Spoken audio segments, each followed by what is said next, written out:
Haleluya. Puji Tuhan.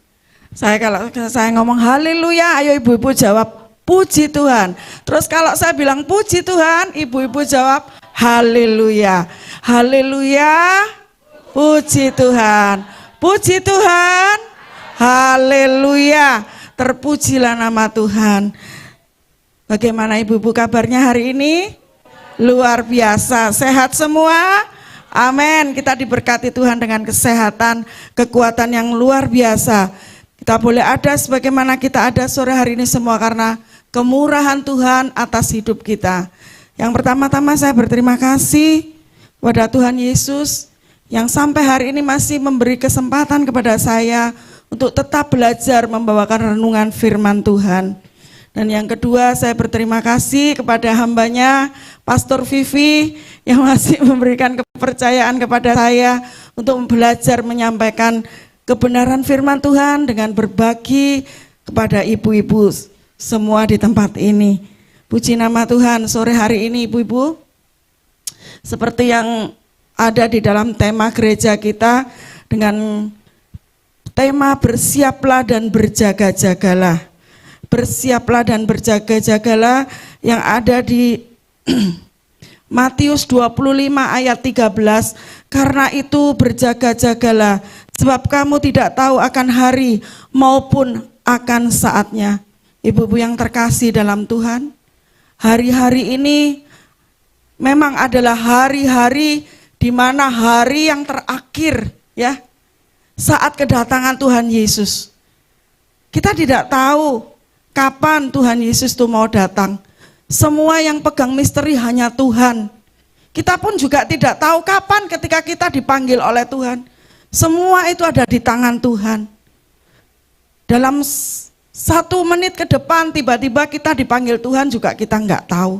Dalam 1 menit ke depan tiba-tiba Tuhan datang dan mengangkat kehidupan kita semua, kita pun juga tidak tahu. Sore hari ini saya hanya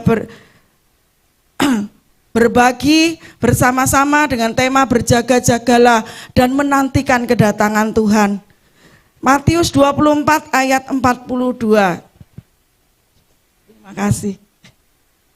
Matius 24 ayat 42 sampai 44. Mari kita baca bersama-sama. Sudah ketemu? 2, 3.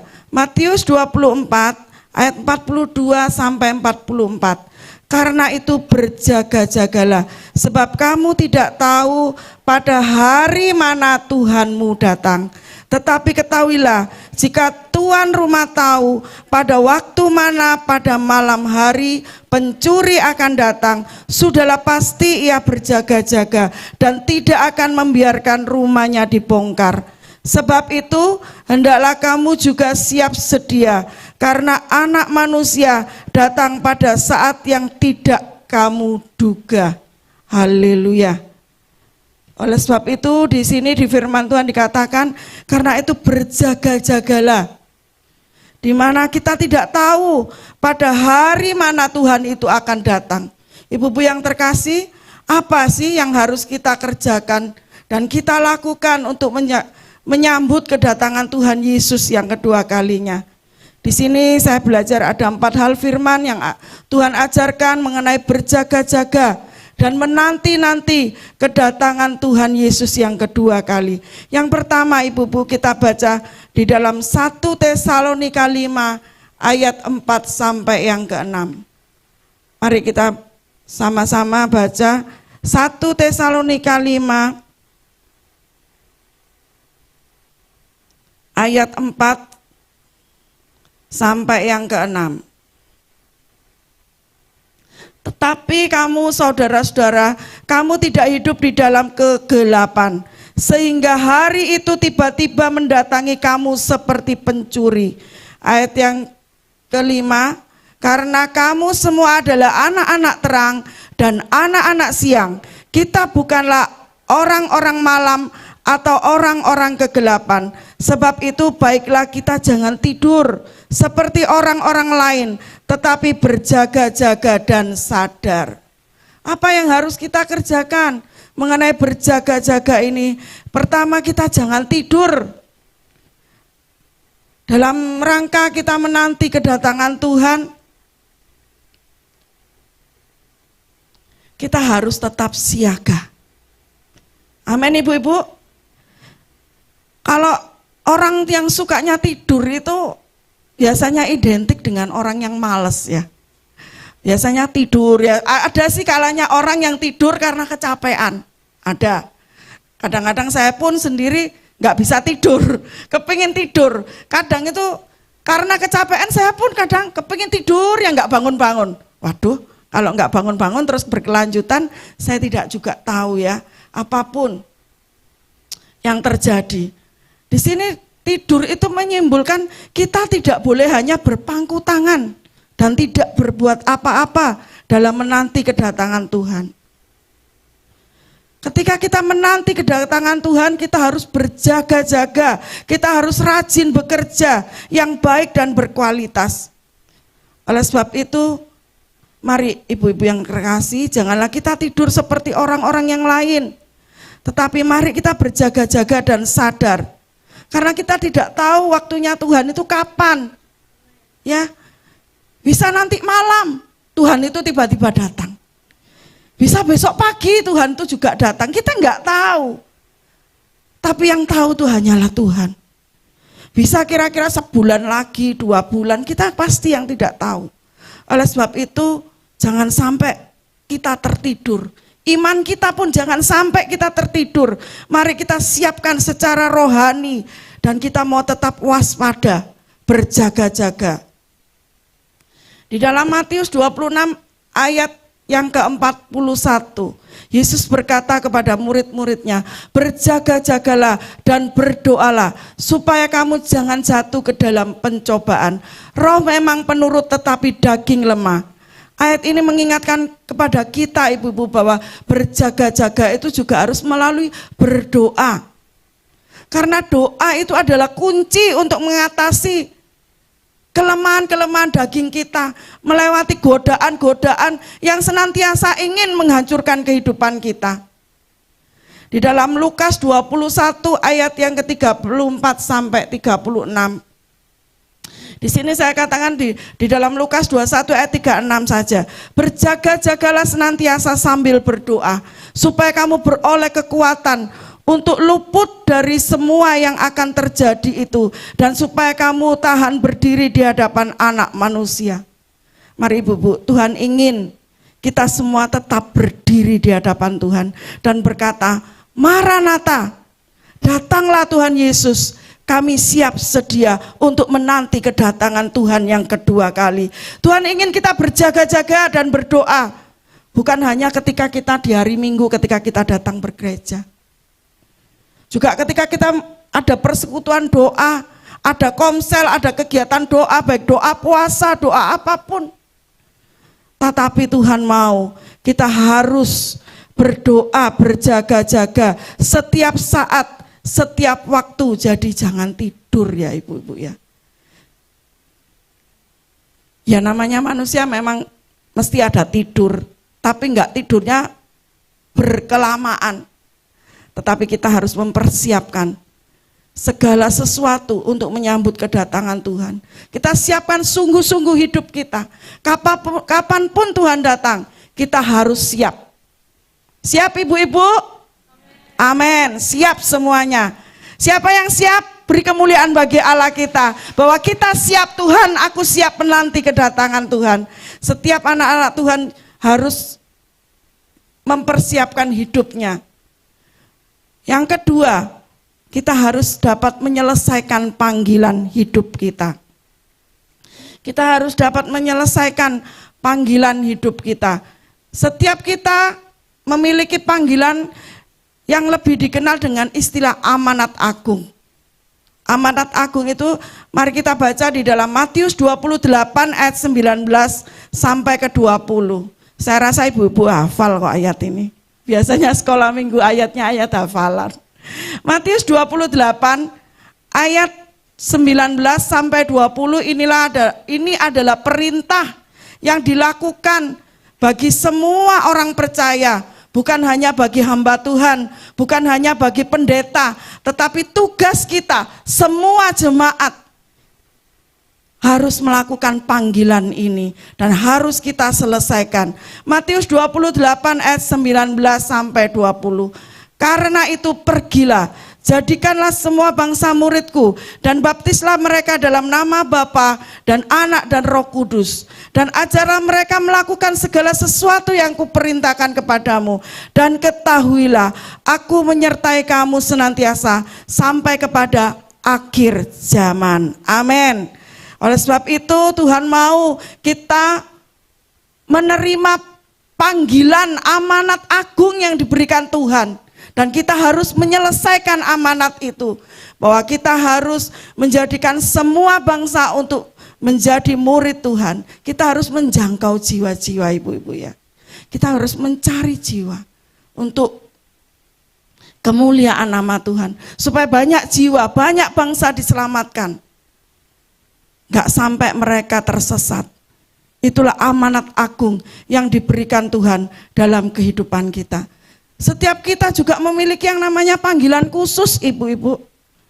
Mari kita baca Matius 24 ayat 45 sampai 47. Siapakah hamba yang setia dan bijaksana, yang diangkat oleh tuannya atas orang-orangnya untuk memberikan mereka makanan pada waktunya. Berbahagialah hamba yang didapati tuannya melakukan tugasnya itu ketika tuannya itu datang. Aku berkata kepadamu, sesungguhnya tuannya itu akan mengangkat dia menjadi pengawas segala miliknya. Biarlah kita menjadi seorang hamba yang setia dan bijaksana untuk menanti kedatangan Tuhan. Ketika Tuhan datang, Tuhan meminta pertanggungjawaban itu kepada setiap kita. Tapi kita biarlah menjadi hamba yang bisa melakukan tugas itu dengan sangat setia dan dengan sungguh-sungguh kita boleh menghasilkan buah-buah yang baik untuk Tuhan. Tuhan menginginkan pada waktu Dia datang, kita sedang melakukan tugas dan panggilan hidup kita masing-masing. Saat ini jika kita belum menemukan panggilan khusus tersebut, maka saat ini adalah saatnya kita mendapatkannya, ibu-ibu yang terkasih. Ayo kita belajar mencari jiwa-jiwa.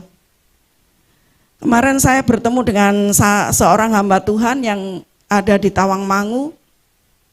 Kebetulan kita nanti bulan depan kita mau pelayanan pedesaan ada di Tawangmangu. Dia banyak bercerita kepada saya. Dan dia banyak kirim-kirim saya foto, dia mencari jiwa-jiwa.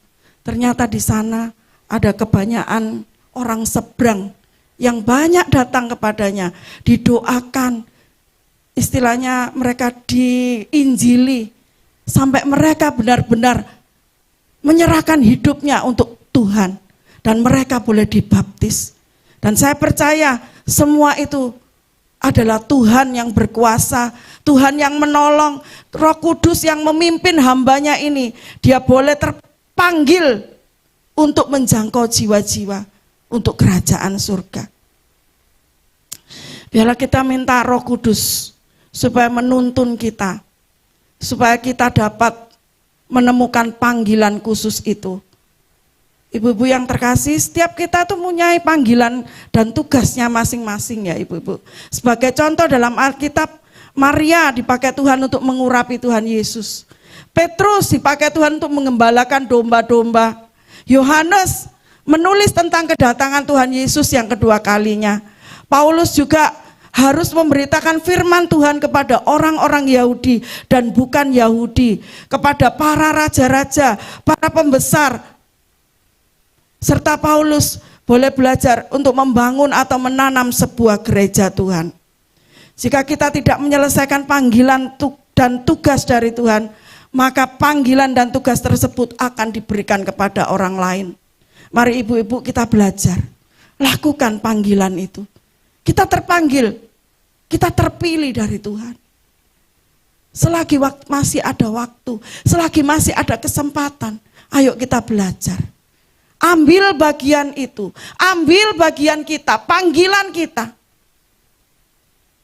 Entah kita melayani Tuhan bagaimanapun, dengan kerelaan hati kita, Itulah panggilan Tuhan. Saya sendiri mulai dari kecil memang saya punya jiwa suka ngajar sekolah minggu. Dari SMP saya sudah mengajar sekolah minggu ya ibu-ibu. Sampai hari ini murid-murid sekolah minggu tuh saya itu luar biasa. Mereka dipanggil Tuhan dan dipilih Tuhan untuk menjadi alat Tuhan. Ada yang beberapa menjadi hamba Tuhan, ada beberapa juga yang menjadi pendoa syafaat. Saya sampai bersyukur ketika mereka datang menemui saya, "Tante, ini loh aku muridmu dulu." Loh saya sampai, ya kadang mereka berpelukan sama saya, kadang-kadang mereka sudah jadi seperti anak-anak saya sendiri, karena dari kecil mereka saya bimbing. Ketika mereka nggak punya uang untuk bayar uang sekolah, meskipun saya kekurangan, saya tetap belajar memberi kepada mereka.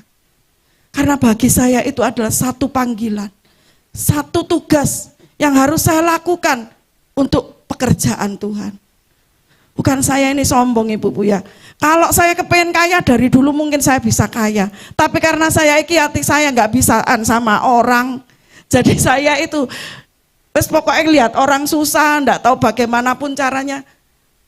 Kadang-kadang orang datang ke tempat saya, kalau saya bilang nggak punya uang tuh nggak percaya. Pernah satu hari minta 25.000, saya memang benar-benar nggak punya uang, marah-marah di rumah saya. Tapi mari setiap kita punya panggilan khusus untuk menjadi seorang pelayan Tuhan. Melayani Tuhan bukan hanya harus di atas mimbar, tetapi kita melayani Tuhan boleh di tempat-tempat yang lain. Melayani Tuhan dengan berbagi kasih. Dengan sharing kita berbagi, istilahnya menguatkan seseorang, menguatkan orang, mendorong orang itu untuk tetap setia. Itu adalah satu pelayanan ibu-ibu yang terkasih. Mari kita baca di dalam Matius 24 ayat 45 sampai 47. Matius 24 ayat 45 sampai 47. Di sini dikatakan tentang hamba yang setia dan hamba yang jahat. Siapakah hamba yang setia dan bijaksana yang diangkat oleh tuannya atas orang-orangnya untuk memberikan mereka makanan pada waktunya? Berbahagialah hamba yang didapati tuannya melakukan tugasnya itu ketika tuannya itu datang. Aku berkata kepadamu, sesungguhnya tuannya itu akan mengangkat dia menjadi pengawas segala miliknya. Kita sudah baca ya tadi ya. Mari ini sudah kita baca. Biarlah setiap kita mempunyai panggilan dan tugasnya masing-masing dalam setiap kehidupan kita. Yang ketiga, waspada akan ketamakan. Hari-hari terakhir, saat-saat ini adalah hari-hari yang jahat. Orang-orang semakin jahat di dunia ini. Banyak orang jahat. Ya ibu-ibu yang terkasih. Oleh sebab itu kita harus memiliki sikap hati yang benar. Yang pertama adalah terhadap uang. Orang yang tamak itu orang yang serakah. Identik dengan uang. Kita diberkati Tuhan untuk menjadi saluran berkat ibu-ibu. Mari kita sungguh-sungguh belajar melakukan firman Tuhan. Biar berkat yang kita terima itu kita jadikan benih. Benih yang ditanam terus berkembang dan berbuah-buah bagi kemuliaan nama Tuhan. Apa yang terjadi, ketamakan itu akan membuat hidup kita sengsara ibu-ibu. Orang yang tamak, orang yang serakah, orang yang rakus, hidupnya pasti akan sengsara. Tetapi orang yang kecukupan, orang yang bersyukur, membuat hidupnya menjadi nikmat. Orang yang mencintai uang itu akan selalu merasa enggak cukup ya ibu-ibu ya. Biasanya begitu. Tapi kita pun sebagai wanita kadang-kadang memang merasa enggak cukup. Tapi kita belajar untuk mencukupkan segala apa yang ada di dalam kehidupan kita. Mereka tidak akan pernah puas dengan apa yang mereka miliki. Misalnya mereka sudah punya baju, ada baju lagi, beli lagi. Itu namanya mereka tidak puas. Dan akhirnya tidak bisa hidup bersukacita. Biarlah hidup kita akan lebih indah ibu-ibu dengan segala kejujuran dan sejahtera dibandingkan dengan punya banyak uang tetapi dengan cara yang tidak benar. Orang bisa menyakiti bahkan membunuh orang lain hanya karena apa ibu-ibu? Karena uang. Hari-hari ini anak-anak kecil pun mereka ingin merampas milik temannya. Kadang-kadang mereka juga melakukan membunuh temannya. Hari demi hari itu semakin jahat. Enggak semakin baik dunia ini. Oleh sebab itu kita harus tetap percaya dan bersandar kepada Tuhan. Seperti dikatakan di dalam 1 Timotius 6 ayat 10. Karena akar segala kejahatan ialah cinta akan uang. Karena akar segala kejahatan ialah cinta akan uang. Hati-hati dengan cinta akan uang ya ibu-ibu. Mari kita perhatikan ya. Ibu-ibu, uang itu adalah alat yang dapat digunakan untuk kebaikan juga untuk kejahatan. Orang bisa berbuat baik karena uang. Orang bisa berbuat jahat juga karena uang. Apalagi kalau ketika kita berumah tangga. Saya pernah mengalami, saya selalu bilang uang itu laknat bagi saya waktu itu. Padahal kita juga butuh uang. Gara-gara uang kita bisa cerai kehidupan suami istri. Gara-gara uang kita bisa bertengkar. Gara-gara uang sesama saudara juga kita bisa bertengkar untuk memperebutkan uang itu. Tapi hari ini Tuhan ingatkan, jika kita menggunakan uang itu untuk kebaikan, maka uang itu akan menjadi berkat bagi kita dan bagi orang lain. Amin ibu-ibu. Ketika kita menggunakan uang itu dengan baik, untuk berbagi berkat, untuk menolong orang, bukan untuk merampas dengan keenakan kita. Justru itulah untuk menjadi berkat bagi orang lain. Tuhan senang. Namun jika kita menggunakan uang untuk kejahatan, maka uang itu akan menjadi malapetaka ibu-ibu. Uang itu akan jadi malapetaka bagi kita. Ketika kita mencintai uang, maka kita akan menjadi tamak dan serakah. Memang ibu-ibu ya, saya sendiri mengalami. Rasanya kerja dapat uang tuh enak. Rasanya terus. Kadang-kadang itu lupa segalanya. Tetapi Tuhan selalu mengingatkan saya. Untuk saya tetap duduk di kakinya Tuhan. Untuk saya tetap dengar-dengaran kepada Tuhan. Sekalipun kadang badan saya sampai capek kalau Bu, tak belani cari uang. Karena memang kita ini juga butuh uang.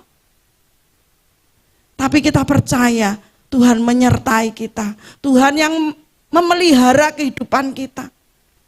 Karena uang itu bukan segalanya. Saya sampai diingatkan Bu Andra, jok sampai sakit ya golek duit katanya gitu. Dia kadang telepon saya kalau dengar saya sakit, ojo sampai sakit, kakean golek duit katanya gitu. Tapi mari ibu-ibu, ketika kita mencintai uang, maka kita akan menjadi tamak dan serakah. Kita akan rela melakukan apa saja meskipun itu jahat. Ibu-ibu, tidak salah ya, kalau kita ini menginginkan sesuatu, namun tidak semuanya itu harus dituruti. Kita harus belajar menilai dengan benar. Oh, saya harus beli perhiasan misalkan. Oh iya, gini. Padahal kita nggak punya uang. Tapi dengan bagaimana caranya? Kita kepengen beli sesuatu. Ya, kita mari belajar bersama-sama. Cinta akan uang mungkin terdengar seperti hal yang menyenangkan. Tapi Alkitab memberitahu kita bahwa sebenarnya itu tidak baik. Mari ibu-ibu kita ingat bahwa uang bukan segalanya. Anak Tuhan yang baik tidak akan menjadikan uang itu segalanya. Mari ibu-ibu, tetapi anak Tuhan itu akan memakai uangnya dengan bijaksana. Bagaimana caranya supaya kita bisa menabung dan juga memberi kepada orang yang membutuhkannya. Meskipun uang itu bisa digunakan untuk membeli sesuatu yang kita inginkan, misalnya baju, perhiasan dan lain-lain. Apapun yang menjadi kesukaan kita, Tuhan itu mengingatkan kita bahwa uang bukan segalanya. Bagaimana ibu-ibu? Uang bukan segalanya. Katakan kiri kanan kita, uang bukan segalanya. Amin. Tapi kebahagiaan yang sejati itu datang dari hubungan kita dengan Tuhan dan orang-orang yang kita kasihi. Seperti yang tadi saya katakan, cinta akan uang bisa membuat orang melakukan hal-hal yang tidak baik. Kadang-kadang kita harus selalu ingat untuk tidak mengorbankan kebaikan dan kejujuran hanya demi uang. Hanya demi uang kadang-kadang kita tidak berbuat jujur. Bisa korupsi dan lain-lain. Tuhan senang melihat kita berbuat baik ya ibu-ibu ya. Biarlah kita harus menjaga agar Tuhan tetap nomor 1 dalam hati kita. Tuhan tetap nomor 1 dalam hidup kita. Bukan uang yang nomor 1, tetapi kita tetap mencari Tuhan sebagai orang yang nomor 1 dalam hidup kita. Yang keempat, kita harus waspada terhadap ajaran-ajaran sesat. Mari ibu-ibu, kita harus hati-hati ya terhadap ajaran sesat. Hari-hari ini banyak ajaran yang kelihatannya benar, tapi tidak sesuai dengan firman Tuhan. Contohnya ajaran hipergrace ya, mengklaim bahwa orang percaya tidak perlu bertanggung jawab atas dosa-dosanya dan meminta ampun. Ajaran ini juga menekankan bahwa semua adalah anugerah Allah, termasuk pengampunan, keselamatan, kebenaran, dan kekudusan. Katanya sekali selamat tetap selamat. Tapi tidak ibu-ibu ya, kita harus tetap mempertanggungjawabkan perbuatan kita di hadapan Tuhan. Mari kita mau tetap belajar kebenaran firman Tuhan setiap hari, agar jangan sampai kita disesatkan oleh ajaran-ajaran yang menyesatkan kita. Banyak sekali ajaran-ajaran yang menawarkan jalan keselamatan yang palsu. Satu-satunya jalan keselamatan itu hanyalah Tuhan Yesus. Tuhan Yesus satu-satunya jalan keselamatan untuk menuju surga yang kekal. Amin. Oleh sebab itu mari kita berjaga-jaga hingga kedatangan Tuhan Yesus yang kedua kalinya. Di dalam Matius 24 ayat 23 sampai 28. Ini adalah tanda-tanda yang berkaitan dengan gereja Tuhan akhir zaman. Matius 24 ayat 23 sampai 28. Pada waktu itu jika orang berkata kepada kamu, lihat Mesias ada di sini atau Mesias ada di sana, jangan kamu percaya. Sebab Mesias palsu dan nabi-nabi palsu akan muncul dan mereka akan mengadakan tanda-tanda yang dahsyat dan mujizat-mujizat sehingga sekiranya mungkin mereka menyesatkan orang-orang pilihan juga. Ini contoh ajaran-ajaran sesat yang dikatakan Mesias itu ada di sana, ada orang-orang berbondong-bondong datang. Camkanlah, aku sudah mengatakannya terlebih dahulu kepadamu. Jadi apabila orang berkata kepadamu, lihat ia ada di padang gurun, janganlah kamu pergi ke situ, firman Tuhan berkata. Atau lihat ia ada di dalam bilik, jangan kamu percaya. Sebab sama seperti kilat menyemancar dari sebelah timur dan melontarkan cahayanya sampai ke barat. Demikian pula lah kelak kedatangan Anak Manusia, di mana ada bangkai, di situ burung nasar berkerumun. Tanda-tanda ini sudah digenapi ibu-ibu yang terkasih. Dan terus akan digenapi. Munculnya penyesatan-penyesatan, pengajaran palsu, nabi-nabi palsu. Bahkan kadang ada orang yang datang atas nama Tuhan, bahkan menyebut dirinya utusan Tuhan dan Mesias. Tetapi pada akhir zaman, Tuhan juga akan mencurahkan rohnya kepada semua manusia, baik laki-laki dan perempuan akan bernubuat, anak-anak akan mendapat penglihatan, dan orang-orang tua akan mendapatkan mimpi. Yoel 2 ayat 28. Yoel 2 ayat 28. Kemudian daripada itu akan terjadi bahwa aku akan mencurahkan rohku ke atas semua manusia. Maka anak-anakmu laki-laki dan perempuan akan bernubuat. Orang-orangmu yang tua akan mendapat mimpi. Teruna-terunamu akan mendapat penglihatan. Di dalam Kisah Para Rasul 2 ayat 17 sampai 18. Akan terjadi pada hari-hari terakhir, demikian firman Allah, bahwa aku akan mencurahkan rohku ke atas semua manusia. Maka anak-anakmu laki-laki dan perempuan akan bernubuat, dan teruna-terunamu akan mendapat penglihatan-penglihatan, dan orangmu yang tua akan mendapat mimpi. Juga ke atas hamba-hambaku laki-laki dan perempuan akan kucurahkan rohku pada hari-hari itu, dan mereka akan bernubuat. Di akhir zaman ini Tuhan akan pakai kehidupan kita, kehidupan anak-anak kita, kehidupan hamba-hamba Tuhan yang berkenan di hadapannya untuk bernubuat.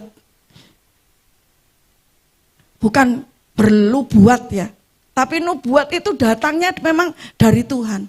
Ada yang dipakai Tuhan katanya nubuat. Tapi kita sebagai anak Tuhan harus bisa membedakan mana itu nubuat, mana itu yang bukan. Karena nanti akan timbul pengajaran-pengajaran sesat.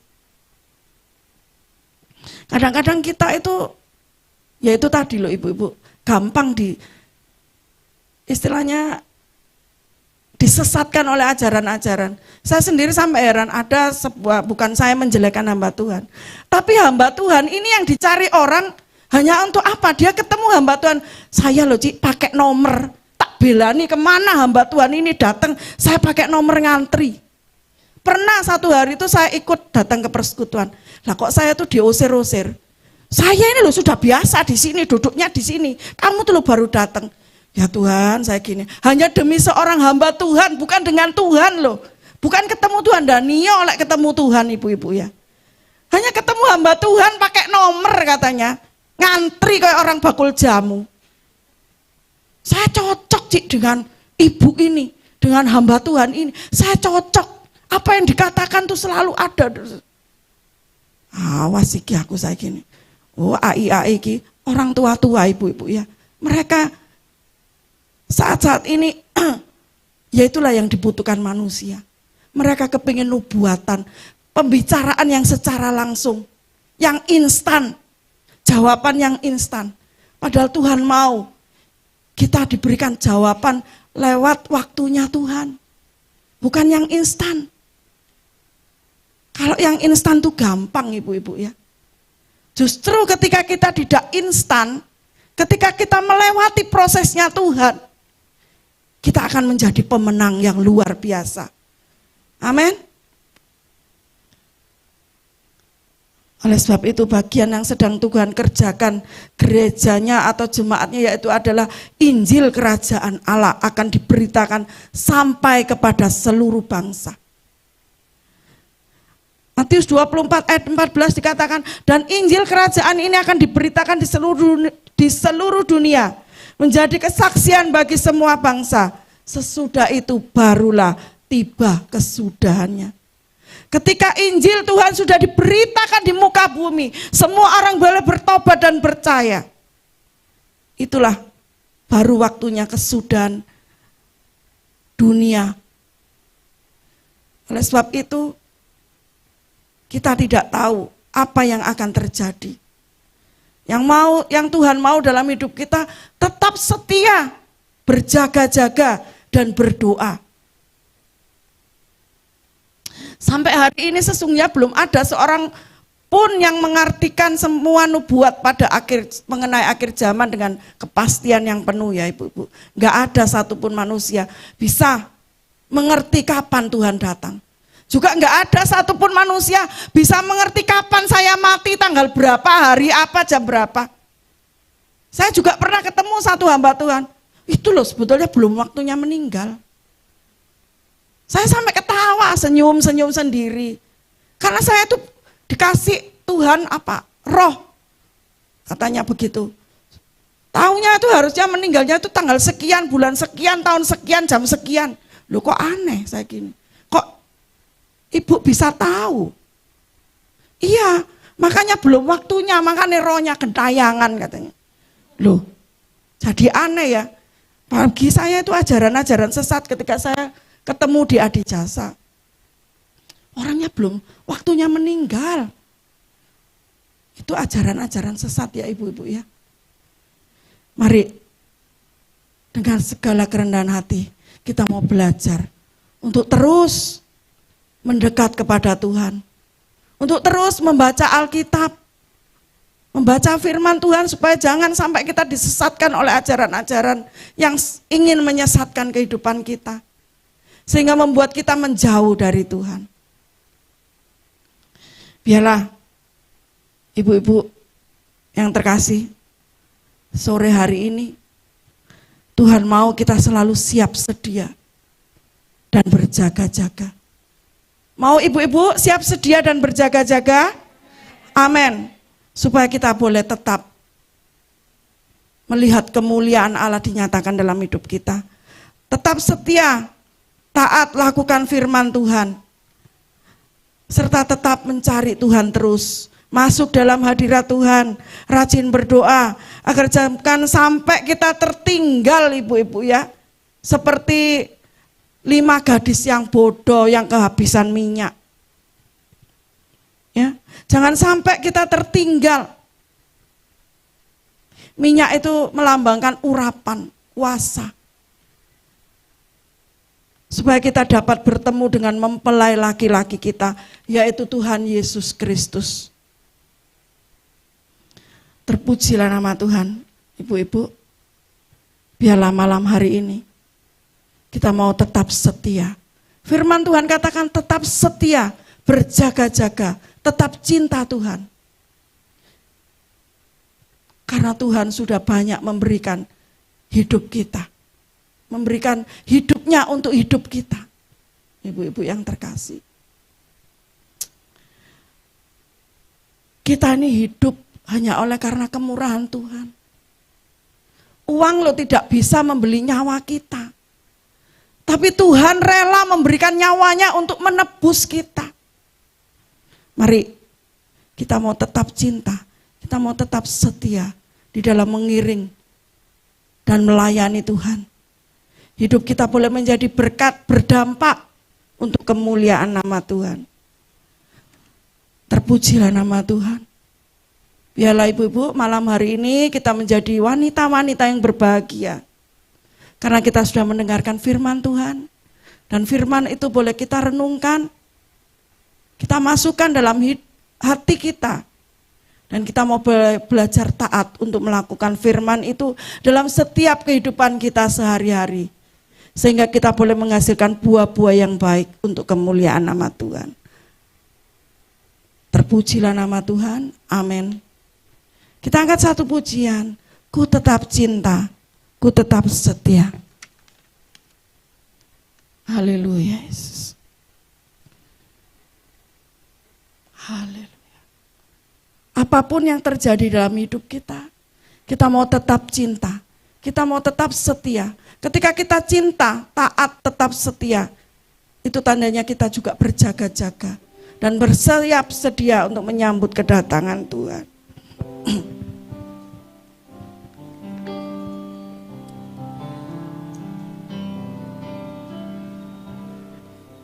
Ku tetap cinta, haleluya.